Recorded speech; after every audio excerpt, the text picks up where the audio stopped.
Hello once again welcome to the remedial chemistry. तो आज के इस वीडियो लेक्चर में हम लोग बात करने वाले हैं टर्म 2 सिलेबस की। यस, तो 2021 से 22 का जो हमारा सेशन है, यानी कि जो बोर्ड एग्जाम 22 में होंगे और इसका पार्ट 1 जो होगा वो होगा 21 में। तो टर्म 1 सिलेबस हम लोगों ने डिस्कस कर लिया था। अगर आप लोगों ने वो वीडियो नहीं देखा है तो उसका लिंक आप लोगों को डिस्क्रिप्शन बॉक्स में मिल जाएगा। ठीक है, तो चलिए डिस्कस करते हैं। तो टर्म 1 पे डिस्कशन हो चुका था, वो भी 35 मार्क्स का था, और टर्म 2 भी हमारा क्या है 35 मार्क्स का है। बस टर्म 2 में फ़र्क यह है कि इस बार एग्ज़ाम होने वाला है टर्म 2 वो डिस्क्रिप्टिव होगा, यानी कि आपको वहाँ पर थ्योरी लिखनी होगी। तो रिटर्न बेस्ड एग्जाम होगा। इससे पहले वाला जो हमारा टर्म 1 होगा वो MCQs होगा, जो 35 मार्क्स का आएगा। तो इसमें कौन कौन से चैप्टर है उस पर हम बात करते हैं। ओके, टाइम ड्यूरेशन होगा आपका 2 आवर्स। मार्क्स मैंने बता दिए हैं 35 मार्क्स। और जो एग्ज़ाम के टाइमिंग शेड्यूल बनाया गया है वो है मार्च से अप्रैल के बीच में। अब ये तो फिक्स तभी पता चलेगा जब डेट शीट आएगी। ओके, तो चैप्टर्स है हमारे। इससे पहले सॉलिड और सॉल्यूशन देख लिया था आप लोगों ने, वो आने वाला है टर्म 1 में। फिर इलेक्ट्रोकेमिस्ट्री और chemical kinetics and surface chemistry, ये तीनों ही चैप्टर फिजिकल केमिस्ट्री के अंदर आते हैं। और इन तीनों का टोटल वेटेज कितना है 13 मार्क्स का है, तीनों का मिलाकर, इलेक्ट्रोकेमिस्ट्री, केमिकल काइनेटिक्स और सरफेस केमिस्ट्री। उसके बाद हमारे पास आता है D and F block elements, coordination compounds. तो D and F block elements और कोऑर्डिनेशन कंपाउंड का मिला के जो वेटेज है वो है 9 मार्क्स। तो ये कोई दो अलग चैप्टर नहीं है, F ब्लॉक का बहुत कम ही पोर्शन इसमें है, मेनली D ब्लॉक एलिमेंट है। उसके बाद लास्ट हमारे पास आता है ऑर्गेनिक पार्ट, वो अगेन इम्पॉर्टेंट है, aldehydes and ketones and carboxylic acid, and उसका सेकंड अमाइंस। तो इसका टोटल वेटेज है आपका 13 मार्क्स का। तो 13 और 9 कितना हो गया आपका 35 मार्क्स हो गए। तो ये कुछ इस तरह का हमारे पास शेड्यूल प्रेजेंट है। अब हम देखेंगे कि जो हमारे पास इलेक्ट्रोकेमिकल केमिस्ट्री है, काइनेटिक्स है, और जो सारे चैप्टर्स हैं इनमें क्या क्या सिलेबस रिड्यूस हुआ है, यानी कि आपको क्या सिलेबस पढ़ना है और क्या नहीं पढ़ना है। तो फर्स्ट ऑफ ऑल आप सब लोग इसका स्क्रीनशॉट ले लेंगे, फिर हम डिटेल में जल्दी से हम देख लेंगे कि सब चैप्टर्स के अंदर क्या क्या टॉपिक्स हम लोगों को पढ़ने हैं। ओके, सो ये रहा आपका रिड्यूस्ड सिलेबस। तो रुकिए ज़रा, स्क्रीनशॉट लेने से पहले हम यहाँ पर लिख देते हैं रिड्यूस्ड सिलेबस। कभी बाद में आप स्क्रीनशॉट देखें तो ये डाउट ना आ जाए कि ये हमें पढ़ना है या नहीं पढ़ना है। ठीक है, तो ये चीज़ है। तो देख लेते हैं एक बार जल्दी से। तो पहले स्क्रीनशॉट ले लो आप। Okay, done. तो पहला है हमारा इलेक्ट्रोकेमिस्ट्री। तो इलेक्ट्रोकेमिस्ट्री में बच्चों आपको बैटरीज यानी कि सेल रिएक्शंस के बारे में नहीं पढ़ना है। तो यहाँ पर आप लोगों का लक काफ़ी अच्छा है, क्योंकि इनकी रिएक्शंस थोड़ा सा याद करना एक अच्छा ट्रिकी प्रॉब्लम हो जाता है। ठीक है, तो थोड़ा सा काफ़ी समझना पड़ता है, काफ़ी लेंदी रिएक्शंस होती हैं। तो आप लोगों के लिए अच्छा है कि बैटरीज इस बार हटा दी गई, यानी कि fuel cell, nickel cadmium cell, ये सारे सेल हटा दिए गए हैं। तो यहाँ पे आप लोग डाउट ना करें कि सर गैल्वेनिक सेल पढ़े या ना पढ़े, उसे पढ़ लेना है। तो जहाँ पे NCERT में टॉपिक है बैटरीज, उससे आगे को आपको कुछ भी नहीं पढ़ना है।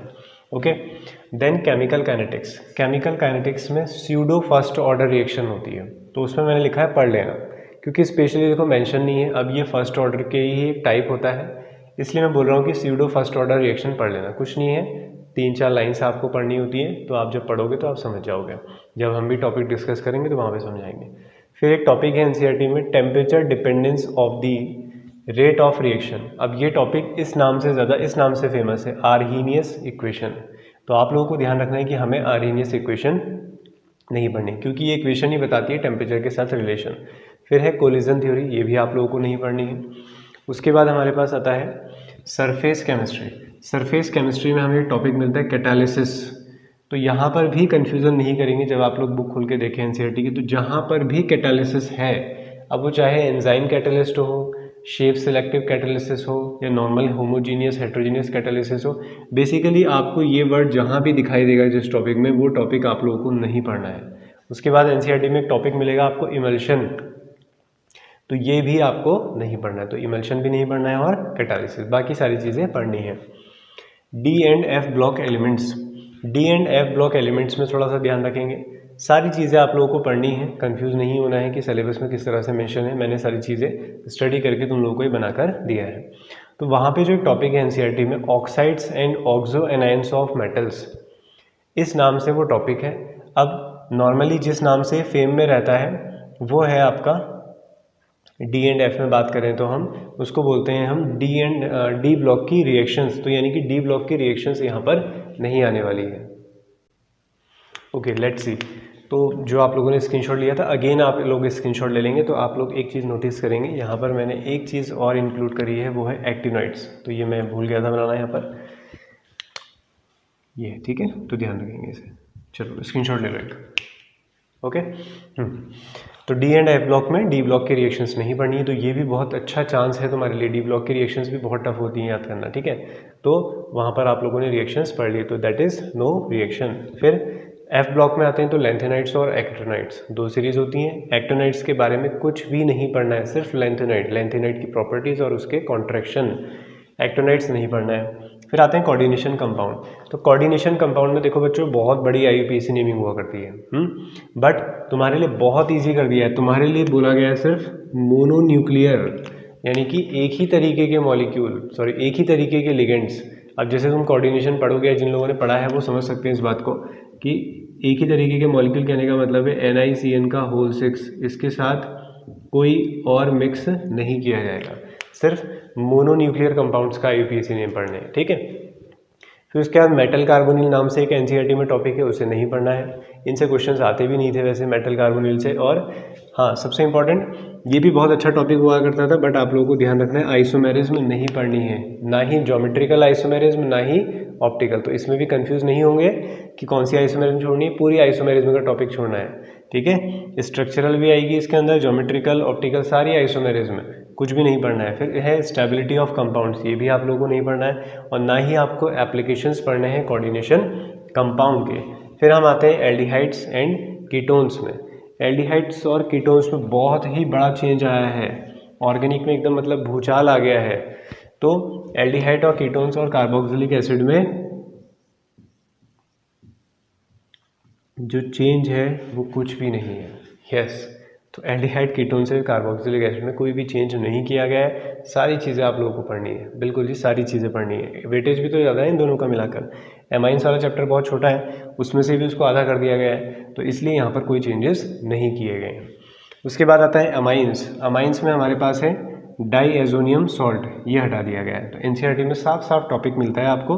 जब आप अमाइंस पढ़ोगे, चाहो तो आप बुक आप लोगों ने खोली होगी तो वहाँ पर टिक लगाते हुए चलो, ठीक है, फिर बाद में आप लोगों को समझ में नहीं आएगा। तो एमाइंस, डाईएजोनियम सॉल्ट, तो एनसीईआरटी में आपको टॉपिक मिलेगा डाईएजोनियम सॉल्ट। उसके आगे कुछ भी नहीं पढ़ना है, जहाँ से हेडिंग शुरू है उसके बस वहाँ से चैप्टर तुम्हारा खत्म हो गया, जहाँ से हेडिंग शुरू है, ठीक है। तो ये सारी चीज़ें हैं, तो अच्छे से इसके स्क्रीनशॉट ले लो एक बार फाइनल। तो ध्यान रखेंगे एल्डिहाइड, कीटोन्स और कार्बोक्सिलिक एसिड में कोई भी चेंज नहीं है।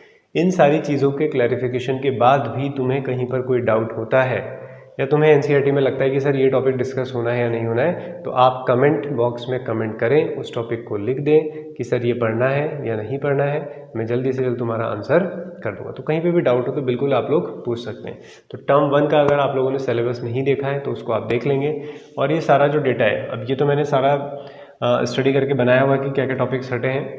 तो बाकी जो इससे पहले वाला जो आपको पिक्चर है, जिसमें हमारा मार्क्स डिस्ट्रीब्यूशन है और ये सारी चीज़ें वेरिफिकेशन के साथ डिटेल में है, उसका लिंक आप लोगों को डिस्क्रिप्शन बॉक्स में मिल जाएगा। तो आप सीबीएसई की ऑफिशियल साइट से उसे डाउनलोड कर सकते हैं, ठीक है। तो ये सारी चीज़ें आई होप क्लियर हो गई होंगी।